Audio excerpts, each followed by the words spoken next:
মানুষ কতটা বিচিত্র হতে পারে। সব সময় স্বপ্ন দেখতে থাকে যে কাল আমি এটা করব, কাল আমি ওটা শুরু করব, কাল আমি ওটা সম্পন্ন করব। এই যে কাল শব্দটা, এই কাল অত্যন্ত বিচিত্র এক শব্দ। আমরা সবসময় এটাকে আসতে দেখতে পাই, কিন্তু এটা আসাতে বর্তমানে পরিণত হয়। আবার আজ নতুন কাল দেখতে পাই, তার জন্য অপেক্ষা করি যখন সেটা সামনে আসে বর্তমানে পরিণত হয়।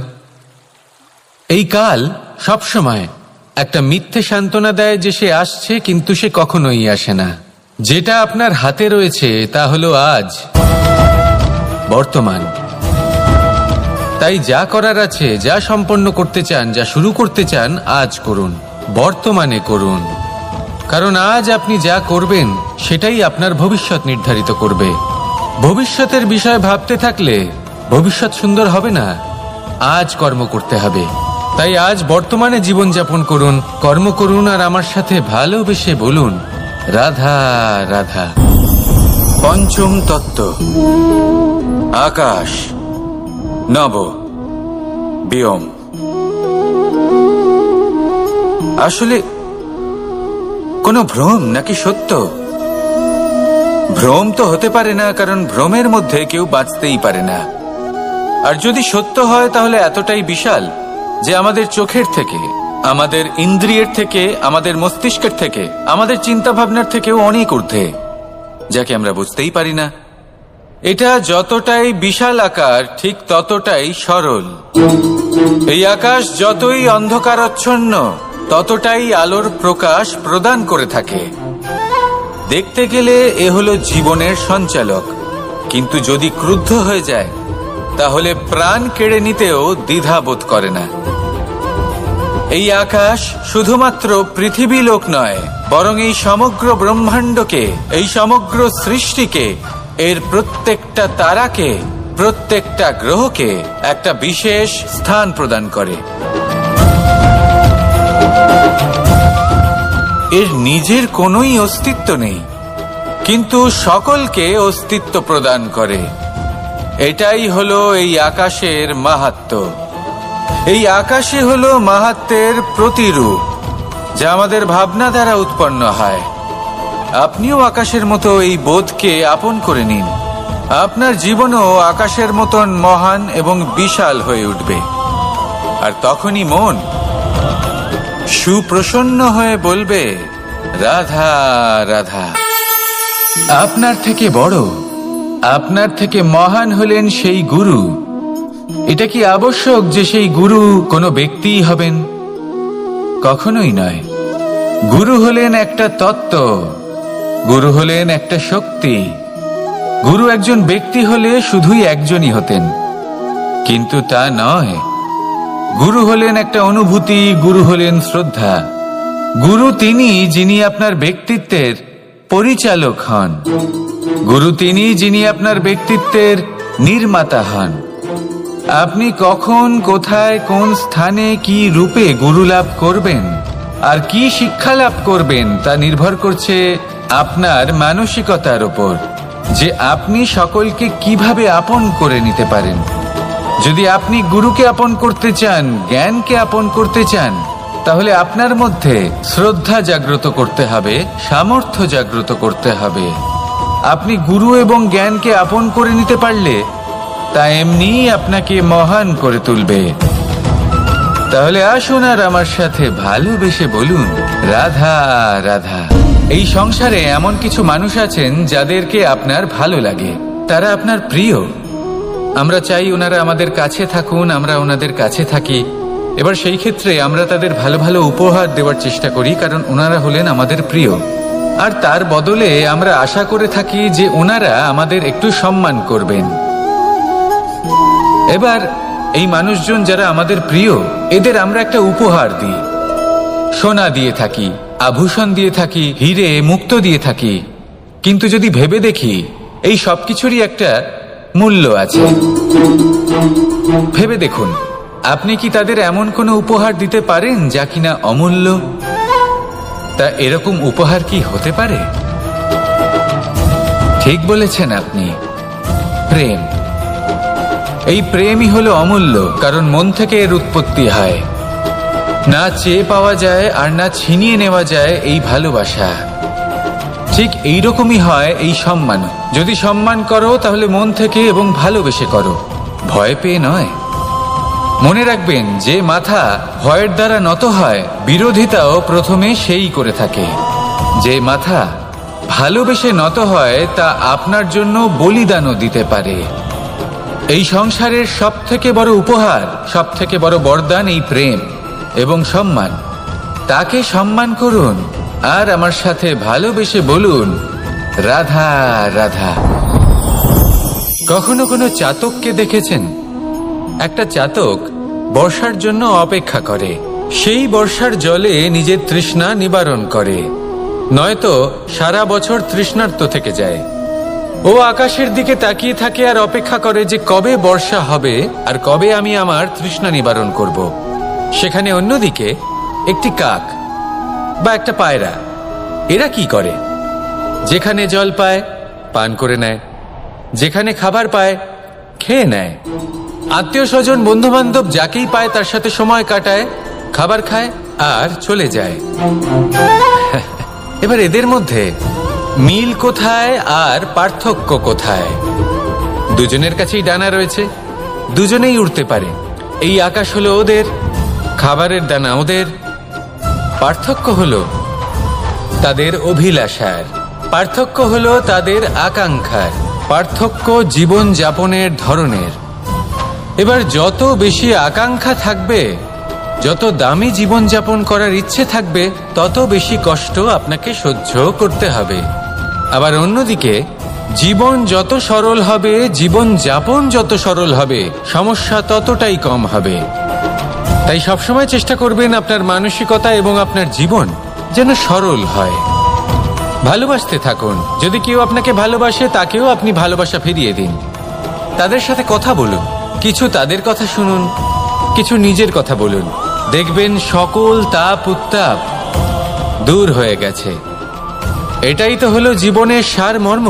তাই প্রেমে থাকুন, ভালোবাসুন, আর ভালোবেসে আমার সাথে বলুন, রাধা রাধা। ক্ষমা একটা অত্যন্ত সুন্দর শব্দ, আমার খুব প্রিয় শব্দ। কিন্তু এই ক্ষমা কখন আর কিভাবে প্রয়োগ করতে হবে সেটা বোঝা প্রয়োজনীয়। এক, যদি আপনি কোনো অন্যায় করেন আর ক্ষমা না চান, ক্ষমা প্রার্থনা না করেন, ক্ষমা চাওয়া থেকে এড়িয়ে যান, তাহলে তাতে আপনারই ক্ষতি হবে। কিভাবে? ক্ষমা না চাইলে মনের মধ্যে অহংকার জাগ্রত হয়, আর অহংকার তো প্রকৃত অর্থে আমাদের ক্ষতিই করে। দুই, কেউ যদি অপরাধ করেন, আপনার থেকে ক্ষমা না চান, তাহলে তাকে ক্ষমা করবেন না। ক্ষমা হলো অত্যন্ত অমূল্য, আর না চাইতেই কাউকে ক্ষমা দান করা এটা উচিত নয়। তিন, যদি কেউ আপনার সাথে অনুচিত কিছু করেন, অপরাধ করেন, আর আপনার থেকে ক্ষমা চান, তাহলে তাকে ক্ষমা করে দিন। তাতে আপনার অন্তরের করুণাবোধ জাগ্রত হবে, প্রেম জাগ্রত হবে, আর তা আপনার জন্য শুভ হবে। চার, যদি আপনি নিজে কোনো অপরাধ করেন, তাহলে অবশ্যই ক্ষমা চাইবেন। তাতে আপনারই লাভ হবে। কিভাবে? সামনের ব্যক্তি আপনাকে ক্ষমা করুক বা না করুক, আপনার অন্তরের অহংকার ক্ষীণ হবে, আর এই মন আরো নির্মল হয়ে উঠবে। এই ক্ষমা অত্যন্ত অমূল্য, ভেবেচিন্তে একে ব্যবহার করুন, আর আমার সাথে ভালোবেসে বলুন, রাধা রাধা। একবার একজন গুরু তার শিষ্যদের পরীক্ষা নিচ্ছিলেন। উনি ওনার প্রত্যেক শিষ্যকে একটি করে পাখি দিয়ে বললেন সেই পাখির বলি দিতে হবে, কিন্তু এমন এক স্থানে যেখানে কেউ তাদের দেখতে পাচ্ছে না। প্রত্যেক শিষ্য নিজের যাত্রা শুরু করল। কেউ ঘন বনে প্রবেশ করল, কেউ অন্ধকার গুহায় প্রবেশ করল, কেউ দূরে কোনো পর্বতের শিখরে পৌঁছে গেল। যে মুহূর্তে দেখলো তাদের কেউ দেখতে পাচ্ছে না, তারা সেই বলি দিতে চেষ্টা করল। যেই বলি দিতে গেল, সেই পাখি আলোর কিরণে পরিবর্তিত হলো এবং লুপ্ত হয়ে গেল। একজন শিষ্য ছিল যে আবার গুরুর কাছে ফিরে এলো। সে বলল, ক্ষমা করবেন গুরুদেব, কিন্তু আমি এমন কোনো স্থান পেলাম না যেখানে কেউ আমাকে দেখতে পাচ্ছে না। অন্য কেউ না দেখতে পেলেও আমি নিজে দেখতে পাচ্ছিলাম, আমার অন্তর্মন দেখতে পাচ্ছিল। সেই শিষ্য বুঝতে পেরেছিল যে পরমাত্মার দৃষ্টি সবসময় তাকে দেখতে পাচ্ছে, আর ও কখনো অনুচিত কর্ম করতে পারবে না। আর শুধুমাত্র এই কারণে সেই শিষ্যই সেই পরীক্ষায় উত্তীর্ণ হল। আসুন আর আমার সাথে ভালোবেসে বলুন, রাধা রাধা। আমরা সবাই ফল খাই, কিন্তু আমাদের সেই ফলই প্রিয় হয় যে পরিপক্ক হয়ে ওঠে, যেটা নম্র হয়, আর যে ফল অনেক বেশি মিষ্টি আর সুস্বাদু হয়ে থাকে, যাদের রঙে বাহার দেখা যায়। সেইভাবে জীবনে আমরা নানান মানুষের সাথে পরিচিত হই, কিন্তু সেই মানুষই আমাদের মন ছুঁয়ে যায় যারা বিনম্র স্বভাবের, যাদের বাণী খুব মধুর, যাদের অন্তরে আত্মবিশ্বাসের একটা তেজ, একটা রং দেখা যায়। এবার এমন ব্যক্তি আমরা কি করে হব? ঠিক সেইভাবেই যেমন একটা ফল রোদ, বর্ষা, শীত, বায়ু এই সকল সংকটময় পরিস্থিতির সম্মুখীন হয়ে পরিপক্ক হয়ে ওঠে, সেইভাবেই মানুষ সংকটময় পরিস্থিতির সম্মুখীন হয়ে পরিপক্ক হয়ে ওঠেন। যদি এই সংকটের সম্মুখীন হন তাহলে অভিজ্ঞ হবেন, আর এই অভিজ্ঞতাই শিক্ষা দিয়ে যাবে। এই অভিজ্ঞতা আমাদের শিখিয়ে দেয় যে আমাদের বিনম্র থাকতে হবে, অহংকার করে কোনো লাভ নেই। মধুর বাণীর যে কি মূল্য তা আমরা শিখতে পারি। এই অভিজ্ঞতাই আমাদের বুঝিয়ে দেয় যে উচিত অনুচিত কোনটা, আমাদের দৃষ্টিভঙ্গি তৈরি করে, আর এই দৃষ্টিভঙ্গি দ্বারা আত্মবিশ্বাস জাগ্রত হয়। সেই জন্য জীবনে কখনো বিপদ থেকে দূরে পালাবেন না, সেগুলোর সম্মুখীন হন, অভিজ্ঞতা লাভ করুন, তার থেকে শিক্ষা লাভ করুন, এইভাবেই পরিপক্ক হবেন। আসুন আমার সাথে ভালোবেসে বলুন, রাধা রাধা। মানুষ বর্তমানে নিজের জীবন অতিবাহিত করেন, কিন্তু তার জীবনে অতীতকাল এবং ভবিষ্যৎকাল এই দুটোরই সমান গুরুত্ব রয়েছে। অতীতকাল অতিবাহিত হয়ে গেছে এবং সেটা জীবিত থাকে আমাদের স্মৃতি হিসেবে, এবং ভবিষ্যৎ হলো সেটাই যেটা আমরা শুধুমাত্র কল্পনাই করতে পারি। এবার অতীতের কিছু স্মৃতি এমন থাকে যা আমাদের কাছে আনন্দময় হয় না, তা কটু হয়, দুঃখজনক হয়, যন্ত্রণাদায়ক হয়। আমরা যা কিছুই করি তা বদলে ফেলতে পারবো না, কিন্তু ভবিষ্যৎকাল সেটা আমরা রচনা অবশ্যই করতে পারি, যদি আজ আমরা শ্রেষ্ঠ কর্ম করি। যদি আজকের এই দিনটা আমরা আনন্দের সাথে অতিবাহিত করি, সুখের সাথে অতিবাহিত করি, এক একটা মুহূর্ত আমরা আনন্দ এবং ভালোবাসার সাথে অতিবাহিত করি, আপনার আজকের এই কর্ম আপনার ভবিষ্যৎ নির্ধারণ করবে। আজ আপনি যেভাবে জীবন কাটাবেন তা ভবিষ্যতে গিয়ে অতীতকালে পরিণত হবে, আর তখন আপনি এমন স্মৃতি খুঁজে পাবেন যেখানে আপনি প্রত্যেকটি মুহূর্ত প্রেম এবং আনন্দের সাথে অতিবাহিত করেছেন, এবং সেই স্মৃতি মধুর হবে। তাহলে আজ শ্রেষ্ঠ এবং উচিত কর্ম করুন, আপনি নিশ্চিত রূপে একটি উজ্জ্বল, শুদ্ধ, পবিত্র এবং আনন্দময় ভবিষ্যৎ লাভ করবেন। আসুন আমার সাথে ভালোবেসে বলুন, রাধা রাধা। এই সংসারে অনেক অনেক এমন জ্ঞানী আছেন যারা নিজের সমস্ত জীবন জ্ঞান অর্জন করতে অতিবাহিত করেছেন। এই সংসারে এমন কোনো বেদ নেই, কোনো পুরাণ নেই, কোনো শাস্ত্র নেই, কোনো ভাষা নেই যা ওনারা জানেন না। এমন কোনো বিষয় নেই যা নিয়ে ওনারা কোনো বক্তব্য রাখতে পারবেন না। কিন্তু আমরা এই সকল জ্ঞানীকে কি ভালোবাসতে পারি? এনাদের সকলকে সম্মান করতে পারি না। কারণটা কি?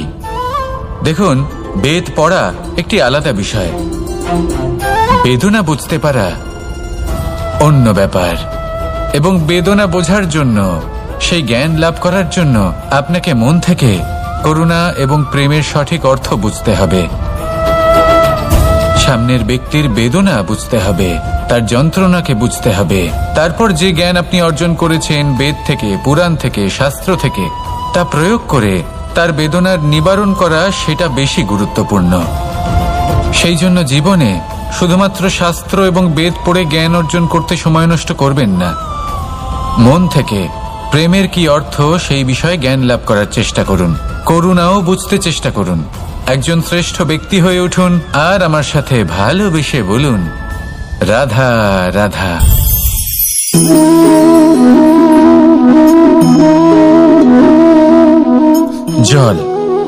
এই সংসারের সমস্ত প্রধান তত্ত্বের মধ্যে একটি। এই জল যে কোনো জ্বালা দূর করে, আগুনকে নিভিয়ে দেওয়ার ক্ষমতা রাখে, অবিরল অবিচল ভাবে প্রবাহিত হতে পারে, একে কেউ বাধা দিতে পারে না। এর পথে বাধা সৃষ্টি করলে নিজের পথ নিজেই খুঁজে নেবে বা সে নিজেই নিজের পথ বানিয়ে নেবে, কিন্তু কখনো থামবে না। এই জল হলো মহান, আর এর একটা মহান গুণ আছে, এর নিজস্ব কোনো রং নেই। কিন্তু যখন মেঘ থেকে বৃষ্টিরূপে পৃথিবীতে ঝরে পড়ে, তখন সমস্ত সংসারকে রঙিন করে তোলে। যেখানে খরা হয়েছে সেখানে শ্যামল করে তোলে, যে স্থান শ্যামল সেখানে ভিন্ন ভিন্ন প্রকারের পুষ্প ফুটিয়ে তোলে। এই জল, এই জলের মতন আমাদের হতে হবে। ওর যেমন কোনো রং নেই, আমাদেরও যেন কোনো অহংকার না থাকে। শুধু কর্মের এই ধারাতে বইতে থাকুন, এই সংসারের মঙ্গল করতে থাকুন, শ্রেষ্ঠ কর্ম করতে থাকুন। এই সংসারকে এটা বলার কোনো প্রয়োজন নেই যে আপনি কে। আপনি যদি কর্ম করতে থাকেন, তাহলে এই সংসার নিজে থেকেই আপনার মূল্য জানতে পারবে, আর তখন এই মন প্রসন্ন হয়ে বলবে, রাধা রাধা। বড়ই অদ্ভুত ব্যাপার, একটি পাথরের প্রতিমা যখন মন্দিরে স্থাপিত হয়, তখন তা আমাদের কাছে ভগবান সম হয়ে দাঁড়ায়। কিন্তু যখন একজন জীবিত মানুষ মন্দিরে গিয়ে থাকেন, তখন তার শরীর, মন, আত্মা সেই সব পাথর সম হয়ে দাঁড়ায়। কিন্তু এমনটা আমি ঠিক কেন বললাম ভেবে দেখুন। মানুষ এটা চান যে কোনো পরিস্থিতি, যে কোনো স্থানেই তার বিজয় হোক, কিন্তু এখানে এসে সে পরাজিত হয়। এরকম ঠিক কেন হয়? সমস্ত খেলা হলো ভাবনা চিন্তার, বিচারধারার, দৃষ্টিভঙ্গির, উত্তরদায়িত্বের খেলা। পাষাণের এই প্রতিমা, তার একটি উত্তরদায়িত্ব আছে, আশা ধরে রাখার দায়িত্ব। সেই আশা জানিয়ে মানুষ মন্দিরে আসেন। তেমনি মানুষের একটি উত্তরদায়িত্ব আছে, যেটা সে ভুলে যায়। আর সেই উত্তরদায়িত্ব হলো এটা, যে মন্দিরে যে ভগবানকে সে প্রসন্ন করতে যাচ্ছে, তাকে সে তখনই খুঁজে পাবে যখন পূর্ণরূপে সে সমর্পিত থাকবে। যদি মনে সমর্পণের ভাব না থাকে, তাহলে ভগবান কখনো প্রসন্ন হবেন না। নিজের উত্তরদায়িত্ব বোঝার বদলে মানুষ শুধু একটা অনুষ্ঠান পালন করেন। যেমন ফুলের একটা মালা অর্পণ করেন, আর সেই কারণেই তিনি পরাজিত হন। আপনি ফুলের মালা অর্পণ করুন, প্রসাদ অর্পণ করুন, কিন্তু মনের মধ্যে পূর্ণ সমর্পণের ভাব থাকা প্রয়োজনীয়। তবেই আপনি মন্দিরে গিয়েও প্রাণবন্ত হয়ে থাকতে পারবেন, তবেই ঈশ্বরকে প্রসন্ন করতে পারবেন। আসুন আমার সাথে ভালোবেসে বলুন, রাধা রাধা। এই প্রেম মানুষকে দিয়ে কি না করাতে পারে, বড় বড় কাজ করাতে পারে, বড় বড় বাধা পার করাতে পারে। চাইলে মরুভূমিতে কুয়ো খোঁড়াতে পারে, পর্বত পার করাতে পারে, প্রতিটা অসম্ভব কার্য সম্ভব করাতে পারে। কিন্তু যদি আমি এটা বলি যে প্রেম আপনাকে দিয়ে ছলনাও করাতে পারে, তাহলে কি আপনি তা ঠিক মনে করবেন? আপনার কি মনে হবে যে এরকম হতে পারে? অবশ্যই হতে পারে। যেমন আমি ছল করছি এই মুহূর্তে, আমার রাধার জন্য, আমার প্রেমের জন্য। আমি রাধার সাথে অনন্ত প্রেম করি, নিঃস্বার্থভাবে প্রেম করি, কিন্তু তাও আমাকে একটা ঠকবাজ, স্বার্থপর, লোভী ব্যক্তি হতে হচ্ছে। এই ছলনা আমাকে করতে হচ্ছে আমার প্রেমের জন্য। এবারে আপনারা আমাকে বলবেন যে কেন কৃষ্ণ এসব করার কি দরকার? রাধার সাথে তুমি বিবাহ করে তুমি কি শান্তির নিঃশ্বাস নিতে পারো না? নিশ্চয়ই নিতে পারি। রাধার সাথে বিবাহ করে আমি ভীষণ সুখী হব, কিন্তু আমি এই কথাও জানি যে আমার রাধা সুখী হতে পারবে না। কারণ যদি এই বিবাহ হয়, তার মাতা পিতা, তার পরিবারকে বর্ষণা ত্যাগ করতে হবে। রাধার মনের মধ্যে একটা গভীর ক্ষতের সৃষ্টি হবে, দুঃখ তাকে কুরে কুরে খাবে। ও এটা মনে করবে, এটা জানবে যে ওর জন্য ওর মাতা পিতাকে এত কষ্ট ভোগ করতে হচ্ছে।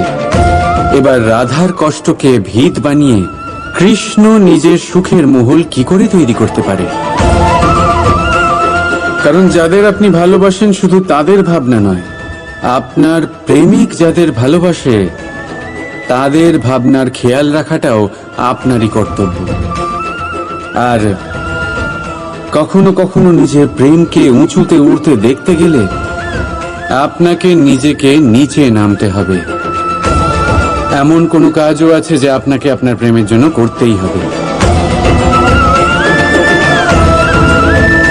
রাধা রাধা। মানুষ কতটা বিচিত্র হতে পারে। সব সময় স্বপ্ন দেখতে থাকে যে কাল আমি এটা করব, কাল আমি ওটা শুরু করব, কাল আমি ওটা সম্পন্ন করব। এই যে কাল শব্দটা, এই কাল অত্যন্ত বিচিত্র এক শব্দ। আমরা সবসময় এটাকে আসতে দেখতে পাই, কিন্তু এটা আসাতে বর্তমানে পরিণত হয়। আবার আজ নতুন কাল দেখতে পাই, তার জন্য অপেক্ষা করি, যখন সেটা সামনে আসে বর্তমানে পরিণত হয়। এই কাল সবসময় একটা মিথ্যে সান্ত্বনা দেয় যে সে আসছে, কিন্তু সে কখনোই আসে না। যেটা আপনার হাতে রয়েছে তা হলো আজ, বর্তমান। তাই যা করার আছে, যা সম্পন্ন করতে চান, যা শুরু করতে চান, আজ করুন, বর্তমানে করুন। কারণ আজ আপনি যা করবেন সেটাই আপনার ভবিষ্যৎ নির্ধারিত করবে। ভবিষ্যতের বিষয় ভাবতে থাকলে ভবিষ্যৎ সুন্দর হবে না। আজ কর্ম করতে হবে। তাই আজ বর্তমানে জীবনযাপন করুন, কর্ম করুন, আর আমার সাথে ভালোবেসে বলুন রাধা রাধা। পঞ্চম তত্ত্ব, আকাশ, নব, ব্যোম। আসলে কোনো ভ্রম নাকি সত্য? ভ্রম তো হতে পারে না, কারণ ভ্রমের মধ্যে কেউ বাঁচতেই পারে না। আর যদি সত্য হয় তাহলে এতটাই বিশাল যে আমাদের চোখের থেকে, আমাদের ইন্দ্রিয়ের থেকে, আমাদের মস্তিষ্কের থেকে, আমাদের চিন্তা ভাবনার থেকেও অনেক ঊর্ধ্বে, যাকে আমরা বুঝতেই পারি না। এটা যতটাই বিশাল আকার, ঠিক ততটাই সরল। এই আকাশ যতই অন্ধকারাচ্ছন্ন, ততটাই আলোর প্রকাশ প্রদান করে থাকে। দেখতে গেলে এ হলো জীবনের সঞ্চালক, কিন্তু যদি ক্রুদ্ধ হয়ে যায় তাহলে প্রাণ কেড়ে নিতেও দ্বিধাবোধ করে না। এই আকাশ শুধুমাত্র পৃথিবী লোক নয়, বরং এই সমগ্র ব্রহ্মাণ্ডকে, এই সমগ্র সৃষ্টিকে, এর প্রত্যেকটা তারাকে, প্রত্যেকটা গ্রহকে একটা বিশেষ স্থান প্রদান করে।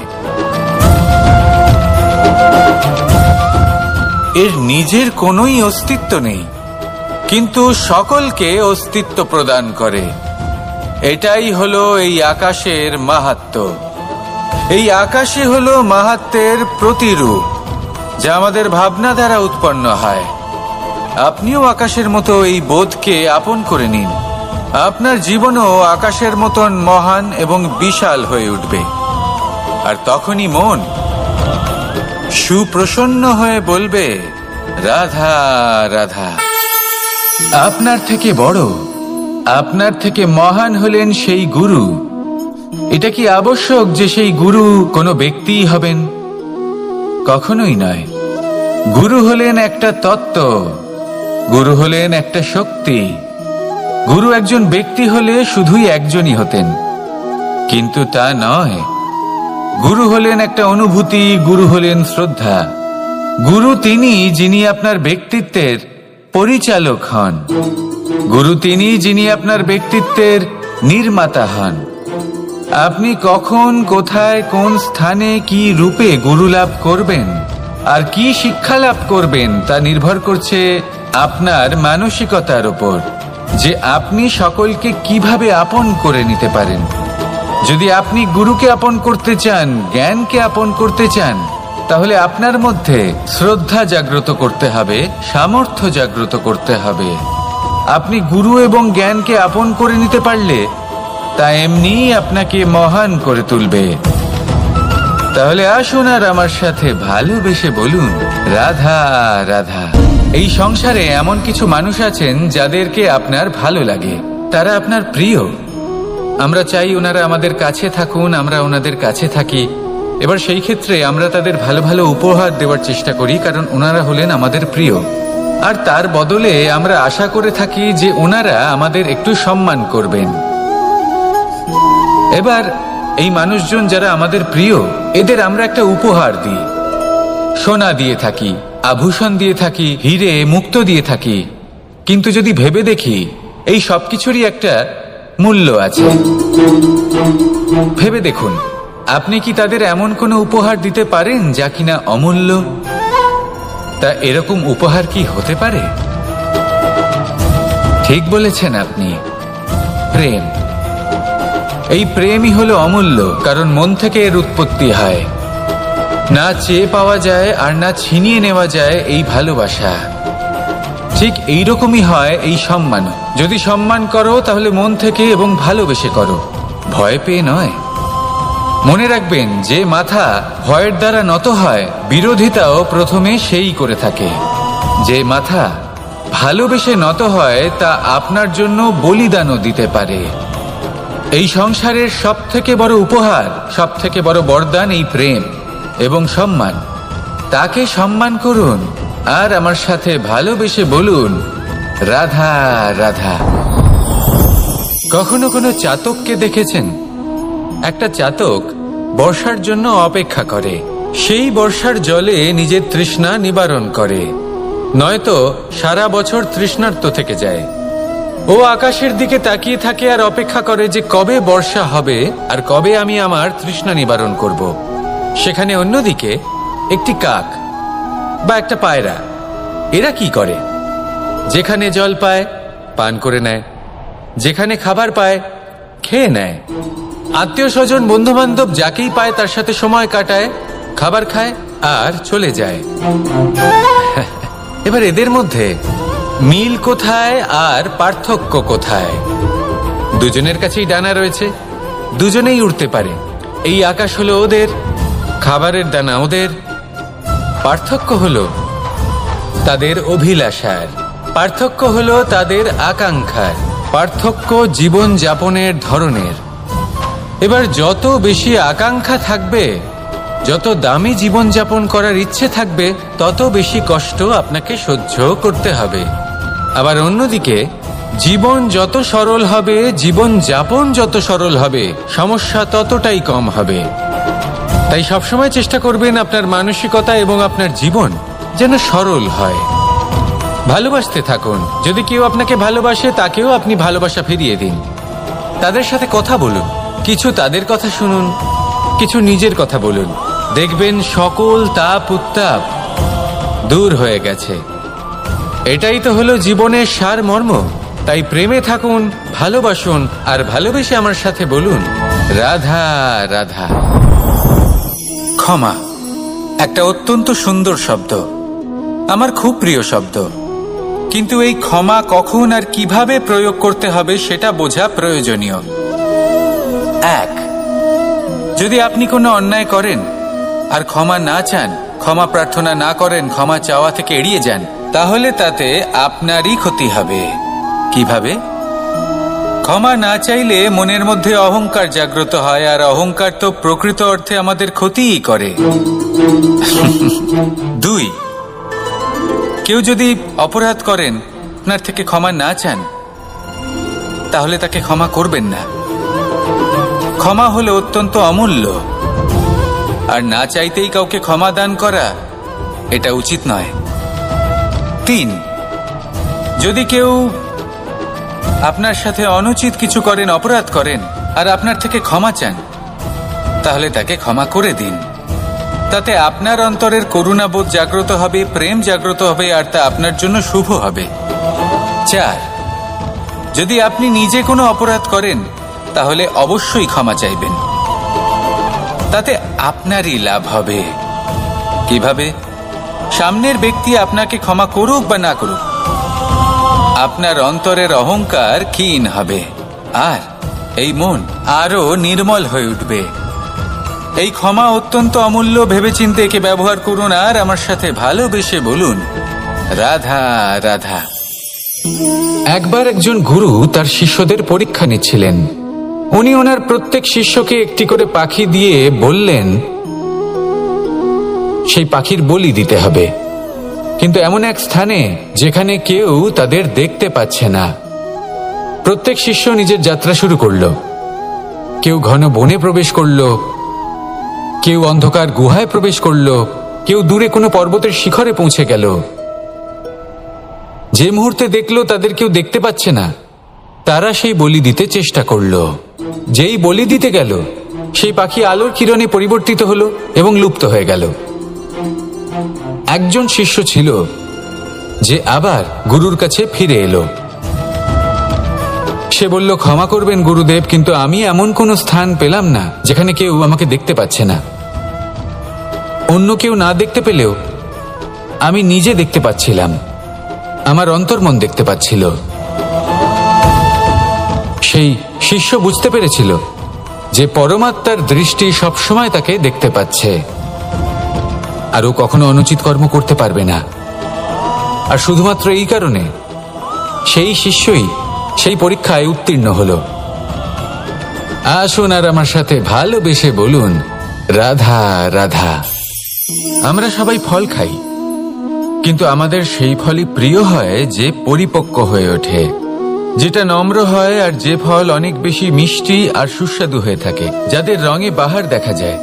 সেইভাবে জীবনে আমরা নানান মানুষের সাথে পরিচিত হই, কিন্তু সেই মানুষই আমাদের মন ছুঁয়ে যায় যারা বিনম্র স্বভাবের, যাদের বাণী খুব মধুর, যাদের অন্তরে আত্মবিশ্বাসের একটা তেজ, একটা রং দেখা যায়। এবার এমন ব্যক্তি আমরা কি করে হব? ঠিক সেইভাবেই যেমন একটা ফল রোদ, বর্ষা, শীত, বায়ু এই সকল সংকটময় পরিস্থিতির সম্মুখীন হয়ে পরিপক্ক হয়ে ওঠে, সেইভাবেই মানুষ সংকটময় পরিস্থিতির সম্মুখীন হয়ে পরিপক্ক হয়ে ওঠেন। যদি এই সংকটের সম্মুখীন হন তাহলে অভিজ্ঞ হবেন, আর এই অভিজ্ঞতাই শিক্ষা দিয়ে যাবে। এই অভিজ্ঞতা আমাদের শিখিয়ে দেয় যে আমাদের বিনম্র থাকতে হবে। অহংকার করে কোনো লাভ নেই। মধুর বাণীর যে কি মূল্য তা আমরা শিখতে পারি। এই অভিজ্ঞতাই আমাদের বুঝিয়ে দেয় যে উচিত অনুচিত কোনটা, আমাদের দৃষ্টিভঙ্গি তৈরি করে, আর এই দৃষ্টিভঙ্গি দ্বারা আত্মবিশ্বাস জাগ্রত হয়। সেই জন্য জীবনে কখনো বিপদ থেকে দূরে পালাবেন না, সেগুলোর সম্মুখীন হন, অভিজ্ঞতা লাভ করুন, তার থেকে শিক্ষা লাভ করুন, এইভাবেই পরিপক্ক হবেন। আসুন আমার সাথে ভালোবেসে বলুন, রাধা রাধা। মানুষ বর্তমানে নিজের জীবন অতিবাহিত করেন, কিন্তু তার জীবনে অতীতকাল এবং ভবিষ্যৎকাল এই দুটোরই সমান গুরুত্ব রয়েছে। অতীতকাল অতিবাহিত হয়ে গেছে এবং সেটা জীবিত থাকে আমাদের স্মৃতি হিসেবে, এবং ভবিষ্যৎ হলো সেটাই যেটা আমরা শুধুমাত্র কল্পনাই করতে পারি। এবার অতীতের কিছু স্মৃতি এমন থাকে যা আমাদের কাছে আনন্দময় হয় না, তা কটু হয়, দুঃখজনক হয়, যন্ত্রণাদায়ক হয়। আমরা যা কিছুই করি তা বদলে ফেলতে পারবো না, কিন্তু ভবিষ্যৎকাল সেটা আমরা রচনা অবশ্যই করতে পারি, যদি আজ আমরা শ্রেষ্ঠ কর্ম করি। যদি আজকের এই দিনটা আমরা আনন্দের সাথে অতিবাহিত করি, সুখের সাথে অতিবাহিত করি, এক একটা মুহূর্ত আমরা আনন্দ এবং ভালোবাসার সাথে অতিবাহিত করি, আপনার আজকের এই কর্ম আপনার ভবিষ্যৎ নির্ধারণ করবে। আজ আপনি যেভাবে জীবন কাটাবেন তা ভবিষ্যতে গিয়ে অতীতকালে পরিণত হবে, আর তখন আপনি এমন স্মৃতি খুঁজে পাবেন যেখানে আপনি প্রত্যেকটি মুহূর্ত প্রেম এবং আনন্দের সাথে অতিবাহিত করেছেন, এবং সেই স্মৃতি মধুর হবে। তাহলে আজ শ্রেষ্ঠ এবং উচিত কর্ম করুন, আপনি নিশ্চিত রূপে একটি উজ্জ্বল, শুদ্ধ, পবিত্র এবং আনন্দময় ভবিষ্যৎ লাভ করবেন। আসুন আমার সাথে ভালোবেসে বলুন, রাধা রাধা। এই সংসারে অনেক অনেক এমন জ্ঞানী আছেন যারা নিজের সমস্ত জীবন জ্ঞান অর্জন করতে অতিবাহিত করেছেন। এই সংসারে এমন কোনো বেদ নেই, কোনো পুরাণ